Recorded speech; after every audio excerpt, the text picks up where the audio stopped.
السلام علیکم، کیا حال چال ہے میری پیاری بہنوں کے؟ ٹھیک ٹھاک ہیں، خیر و عافیت سے ہیں؟ میں بھی الحمدللہ بالکل ٹھیک ہوں۔ تو میں آج ایک بات سوچ رہی تھی کھانا بناتے ہوئے کہ کیا ایز اے مدر اور ہماری رسپانسبلٹی صرف گھر میں کھانے بنانا ہے یا پھر گھر کے کام کرنے ہیں یا پھر اپنی بچیوں کی اچھی تربیت کرنا بھی ہے۔ آج نا میری ایک سسٹر لا ہے، وہ نا پڑھتی ہے پرائیویٹ سیکٹر اسکول میں، تو اس سے ڈسکشن کے دوران نا کچھ باتیں میرے سامنے آئیں جن کو میں نا آپ کے ساتھ بھی ڈسکس کرنا چاہتی ہوں۔ وہ یہ کہ اگر دیکھا جائے نا پاکستان میں پرائیویٹ سیکٹر جو ہیں ان کی مطلب ریشو دیکھیں اگر آپ، وہ 38 to 44% ہے، ٹھیک ہے۔ اپروکسیمیٹلی جو ہے نا وہ 35 to 46% جو ہے نا ٹوٹل ہماری پاپولیشنس میں سے اسٹوڈنٹس جو ہے نا وہ پرائیویٹلی انرول کرتے ہیں اور پڑھتے ہیں، اور 58% آف جو ٹیچرز ہیں نا وہ پرائیویٹ اپنا جو ہے نا وہ خدمات دے رہے ہوتے ہیں۔ اس ساری تمہید کا جو مقصد ہے نا وہ میں آپ کو بعد میں بتاتی ہوں، لیکن پہلے میں یہ بتانا چاہتی ہوں کہ دل پہ مت لیجیے گا، میں ہر پرائیویٹ اسکول یا پرائیویٹ ادارے کو ٹارگٹ نہیں کر رہی جو کہ ان ساری چیزوں میں ملوث ہیں نا، میں ان کی بات کر رہی ہوں۔ تو ان میں سب سے پہلے تمہید باندھنے کا مقصد یہ تھا کہ اتنی بڑی ریشو کا ہونا کوئی چھوٹی اور معمولی بات نہیں ہے۔ جہاں اتنے اچھے کام ہو رہے ہیں وہاں پر نا ایک یہ بھی اچھا کام ہونا چاہیے کہ ان پہ کوئی چیک اینڈ بیلنس ہونا چاہیے۔ پہلی سب سے بڑی بات تو یہ ہے کہ چیک اینڈ بیلنس آپ کیسے رکھ سکتے ہیں؟ دیکھیں ہماری بچیاں ہیں وہ کالج یونیورسٹی اسکول میں جا رہی ہوتی ہیں، اور آج میرے رونگٹے کھڑے ہو گئے ہیں کہ میری بچی جو ہے نا وہ ابھی صرف پریپ میں اور 1 میں ہے، مطلب نا آلموسٹ 1 میں ہونے والی ہے۔ تو ابھی میں یہ سوچ رہی ہوں کہ میں اس کیسے ٹرسٹ کروں، کس ادارے پہ ٹرسٹ کروں، اور میں کیسے اپنی بچی کو باہر بھیجوں کہ چھوٹی چھوٹی بچیاں جو ہے نا وہ ہراسمنٹ کا شکار ہو رہی ہیں، ہیوملیشن کا شکار ہو رہے ہیں، اور اس کے بعد پھر آپ یقین کیجئے گا کہ اگر کوئی بچی مطلب تھوڑی بالغ ہے نا تو اس کو ٹارچر کیا جاتا ہے باقاعدہ کہ تم نا اگر تم نے میرے ساتھ فرینڈ شپ نہیں کی۔ میل حضرات جو ہیں ایسے اداروں میں جو کام کرتے ہیں وہ بظاہر تو کلاسز میں پڑھا رہے ہوتے ہیں، بچیوں کو پاس بلا کے تو ان کو ہراس کر رہے ہوتے ہیں کہ اگر آپ نے ہمارے ساتھ فرینڈ شپ نہ کی تو ہم آپ کا ایڈمیشن روک دیں گے، ٹھیک ہے۔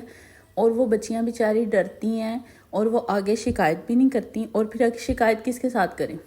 اگر پرنسپل کے ساتھ کریں گے تو بھی مطلب نا وہ اپنے ہی ادارے کا ساتھ دیں گے، ایسے لوگوں کا ہی ساتھ دیں گے، اور 199% ایسے ہی ہوتا ہے جس کی وجہ سے یہ سارا سسٹم چل رہا ہے ابھی تک۔ دیکھیں نا کتنی زیادہ ایسے جو سائیکو میل حضرات ہیں جو ان سیکٹرز میں جاتے ہی اپنی ہوس کو پورا کرنے کے لیے ہیں، ٹھیک ہے۔ وہ مینٹلی ہراسمنٹ ہو جائے، وہ فزیکلی ہراسمنٹ ہو جائے، یا پھر ہیوملیشن ہو جائے، ہم نے اپنی بچیوں کو یہ بتانا ہے کہ آپ نے اس چیز کو برداشت نہیں کرنا صرف پاس ہونے کے لیے یا اگلی کلاس میں جانے کے لیے، ٹھیک ہے۔ بچیوں پہ پریشر ہم اتنا ڈال دیتے ہیں کہ آپ لوگوں نے پاس ہونا ہے، آپ لوگوں سے ہمیں کوئی شکایت نہ ہو۔ اپنی بچیوں کو، اپنے بچوں کو، اور اس سے بچے بھی پاک نہیں ہیں اس سارے سچویشن میں۔ آپ یقین کیجیے گا یہ ویڈیو بناتے ہوئے مجھے بہت افسوس ہو رہا ہے اور بہت بری فیلنگز آ رہی ہیں، لیکن میں بنانا چاہتی ہوں اس پہ ویڈیو کیونکہ میں بھی بچوں کی ماں ہوں، اور مجھے احساس ہے کہ چھوٹی چھوٹی بچیوں کو گود میں بٹھا کے یہ لوگ کیسے ہراس کر رہے ہوتے ہیں، ٹھیک ہے۔ تو ہمیں اپنی بچیوں کو بتانا ہے کہ ایسے لوگوں کے منہ پہ آپ نے تھوک کے آنا ہے۔ آپ نے پاس ہونے کے لیے یا اگلی کلاس میں جانے کے لیے ان کی کسی ہراسمنٹ، کسی جو ہے ہیوملیشن کو برداشت نہیں کرنا، ٹھیک ہے۔ آپ نے سٹینڈ لینا ہے اپنے لیے، اور نیکسٹ ٹائم ان کو ایسا شٹ اپ کال دینی ہے کہ نیکسٹ ٹائم کسی بچی کے ساتھ یہ ایسے نہ کر سکیں، اور اوپر سے بچوں سے فیس لے کے پھر ان کو ہیوملیٹ کرتے ہیں، ان کو باہر نکالتے ہیں، ان کو ٹارگٹ کرتے ہیں، اور ان کی سیلف رسپیکٹ کو جو ہے نا وہ ٹارگٹ کر رہے ہوتے ہیں۔ مطلب ان کے ڈیفرنٹ طریقے واردات ہیں جن کو یہ امپلیمنٹ کر کے اپنے ادارے چلا رہے ہیں۔ میں یہ ہر ادارے کی بات نہیں کر رہی، کائنڈلی میری بات بار بار میں یہ ریپیٹ کر رہی ہوں، میں ہر ادارے کی بات نہیں کر رہی۔ یہ اسٹرانگ روٹس ادارے ہیں جو اسٹرانگ ہیں، ٹھیک ہے، جن کی ایک ساکھ ہے، وہ جانتے ہیں کہ ہم اپنی ساکھ کی بیس پہ یہ سب کچھ کر سکتے ہیں۔ تو وہ یہ ادارے کر رہے ہیں اور ان پہ کوئی چیک اینڈ بیلنس نہیں ہے. فیسز ان کی انتہا سے زیادہ ہے. ماں باپ کو یہ ہراس کرتے ہیں, والدین کو اتنا کوئی یہ ٹارچر کرتے ہیں فیسوں کے معاملے میں, آپ کے بچوں کو نکال دیں گے, آپ کے بچوں کے ساتھ یہ کر دیں گے, وہ کر دیں گے. ہم کیوں برداشت کر رہے ہیں یہ سب کچھ؟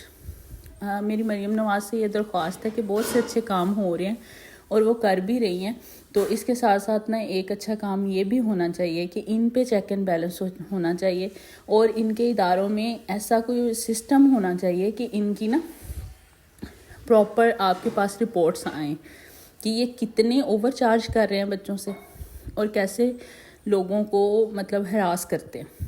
ان کے بچوں کو بھی کرتے ہیں اور بعد میں ماں باپ کو بھی کرتے ہیں.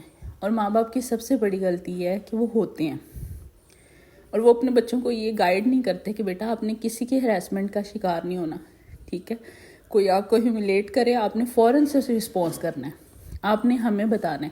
ہم سپورٹیو ماں باپ بنیں گے تو یہ دیکھیں نا ہم کس دور میں جا رہے ہیں. یہ 2021 اور 22 کا ریشو میں نے آپ کو بتایا ہے, اور ہم کس دور میں جا رہے ہیں. اس دور میں بھی اگر ہم اپنے بچوں کو اتنی سینس نہیں دیتے یا ہم خود اتنے سینسیبل نہیں ہوتے تو بھائی ہم کب ہوں گے؟ ہم نہیں ہوں گے. پھر ہم ایسے ہی اپنے بچوں کو جو ہے نا وہ اس ٹریٹمنٹ سے گزارتے رہیں گے, ان کی زندگیاں تباہ و برباد کرتے رہیں گے. بچے جو ہے نا وہ سائیکو پیشنٹ ہو جاتے ہیں, ان کا پڑھائی میں بھی کوئی ذہن نہیں رہ جاتا, وہ پریشرائز ہو کے جو ہے نا وہ اپنا ٹائم گزار رہے ہوتے ہیں. تو ہانڈیوں روٹیوں سے آگے بھی ہماری زندگی ہے. ہم اپنا اوپینین رکھ سکتے ہیں, اپنے بچوں میں اپنا اوپینین دکھا سکتے ہیں.